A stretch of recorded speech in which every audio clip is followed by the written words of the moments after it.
carraa hojii investmentii bulchiinsi magaalaa Adaamaa qonnaan bultoota adda dureef kennaa jiruun qonnaan bultootni adda dureen handhuura magaalaa keessatti hojiilee investmentii adda addaa irratti hirmaachuun hojjechaa jiraachuun ibsame. Qotee bulaa adda duree obbo Haayiluu Taliilaa magaalaa Adaamaa aanaa Odaa naannoo humna ibsaatti gamoo abbaa darbii 12 ijaaruu eegalaniiru. Seenaa Itoophiyaa keessatti babal'inii fi guddinni magaalotaa qonnaan bultoota naannoof yaaddoo ta'uun qe'ee qabeenya isaaniirraa buqqisee moggeessuun rakkoo hawaas dinagdeef isaan saaxilaa ture. Waggoottan torban darban garuu mootummaa jijjiiramaatiin tarkaanfii fudhatameen imaammanni misooma magaalotaa bahuu kamiyyuu qonnaan bultoota naannoo handaara magaalotaa jiraatan kan moggaatti dhiibuu osoo hin taane ofitti ammatee fayyadamummaa isaanii kan mirkaneessu ta'aa dhufeera. Obbo Haayiluu Taliilaa jedhamu qotee bulaa adda duree ammaan dura godina Shawaa Bahaa aanaa Adaamaa ganda Dulaalaa keessa jiraachaa turan yoo ta'u caaseffama haaraa riijiyoopoliitiyaan magaalaa Adaamaatiin yeroo ammaa kana magaalaa Adaamaa kutaa magaalaa Bokkuu Shananii aanaa Torban Oboo keessatti caaseffamuun jiraachaa jiru. Obbo Haayiluu Taliilaa hojii qonnaatiin alatti hojii furdisaa fi horsiisa loonii irratti bobba'uun waggoota dheeraaf horii foonii gara biyyoota alaatti erguun gurguraa turaniiru. Magaalaa Adaamaa jalatti daangeffamuun isaanii carraa fideefiin hooggansi magaalaa Adaamaa qonnaan bultoota adda duree ulaagaa investmentii guutan handhuura magaalaa Adaamaa keessaa lafa kennuufiin gara investimentiitti ceesise keessaa obbo Haayiluun nama tokko ta'uu dubbatu. Ka'umsi kiyya qotee bulaan ture.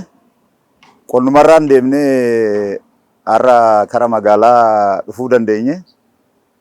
Duri qotee bulaan naannoo magaalaa jiru magaalaa yaalaa dheechaa ture. Amma qotee bulaan magaalaa handhuura magaalaa Adaamaa keessa seenee hojii misoomaa keessa seeneera. Hojii misoomatu jechaara ana bichaa hin ta'in fakkaatonni kiyya baay'ee jira qotee bultoonni kan amma magaalaa kana keessa handhuura magaalaa kana seenan. Dur qotee bulaan keenya abboonni teenya magaalaan dhufe gaadhanii waan isaanii fudhatanii jalaa baqatanii jalaa dheechanuu magaalaa guddaa Finfinnee keessa ba'anii daariitti badanam. Amma garuu karoora mootummaan nu baase irratti dhaabbannee uummanni mulu jechuun dandeecha qotee bultoota warri jedhaman asitti baasanii kana ijaaraa jiran. Nabichaa matiidha kun itaa kiyyas mirga kiyyas olaalte qotee bultoota baay'oonni naannoo kana jiran. Yeroo ammaa kana magaalaa Adaamaa naannoo humna ibsaatti gamoo hoteela intarnaashinaala abbaa darbii 12 qarshii miliyoona 300 fi miliyoona 20 ijaarsisaa jiran bu'uurri isaa sibiilaan guutame dizaayinii addaan dhaloota itti aanuuf akka gamtalutti ijaaraa jiraachuu dubbatu obbo Haayiluun. Amma kana kakaasanii namoonni abboonni teenya namni ofuuf nyaachuu barbaada. Dhalataadhaaf lafan kaa'u. Amma ganzabni kun as taa'uun isaa kun dhaloota fool kaa'amee ta'a. Maaliif bu'uura isaa anamma 12 kan ijaare sanii ol 8 ijaaruu hin danda'in. 20 abbaa 20 ijaaruudhaaf ragaa qaba bu'uurri isaa kun. Ragaa baanii jiru. Ragaa immoo waan agartu kana yaanu laalaa jirta hin agarta. Adaamaa keessatti abbaan 20 ijaarame jechuun kan dhufu immoo 22 23 ijaara. Rakkoon amma magaalaa kana irratti namni 5 ijaareetuma dhaabachitti. Tokkoffaa lafa qusannaadhaaf lafa kara biraa barbaadan deemtu. Fakkeenya amma fooqii 5 kara biraa deemtee ijaaruudha asitti abbaa 20 ogaa ijaarte tokkoffaa lafa qusannoodhaaf ta'a. Kanaaf wanni guddaan dhalataa boruutiif ol kaa'uudha jechaadha. Gaazexaa baankii ol kaa'u irraa waasirra ol keechee bu'uura awwaalteef jecha bu'uura lafa keecheef. Armaan dura dagatamnee turree magaalaa Adaamaa jala galuu keenyaan carraa investmentii nuu fide kan jedhan obbo Haayiluun kantiibaa magaalaa Adaamaa obbo Haayiluu Jaldee dabalatee hooggansa olaanaa magaalittii xiyyeeffannoo olaanaan qonnaan bultoota adda duree deeggaraa jiran galateeffataniiru. Amma immoo qotee bulaan keenya keessattuu kantiibaan magaalaa kanaa galateeffachuu barbaannu qotee bulaan mana yaamanitti bakkaan dhura lafaatitti qotee bulaadhaa kennaa jiran. Maalinni kana karoora mootummaan nu kenne itti akka fayyadamnu kanan galateeffachuu barbaadu kantiibaa magaalaa kanaati. Kantiiboota baay'ee tas ture. Qotee bulaan jira agartee magaalaa kana keessatti qotee bulaa mana ijaaree agartee.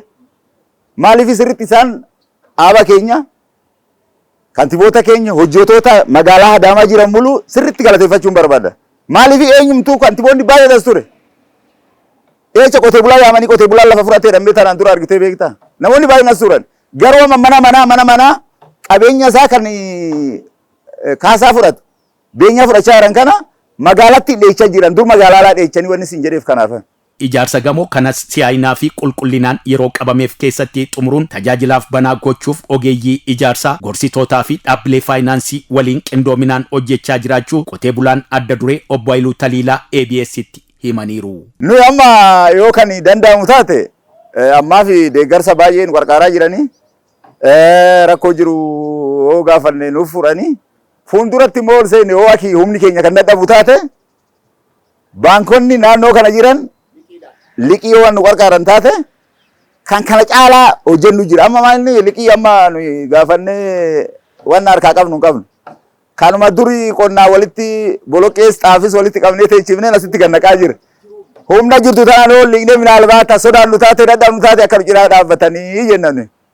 Keessattuu baankii siinqeedhaa nurraa akka fagaannee dhufanii nu laaluu qabaatanii nu jajjabeechuu qabaatanii isin duuba jirra hoggaa jedhan nus immoo waan qabnuun hin jabaannaa jechuu barbaannetti.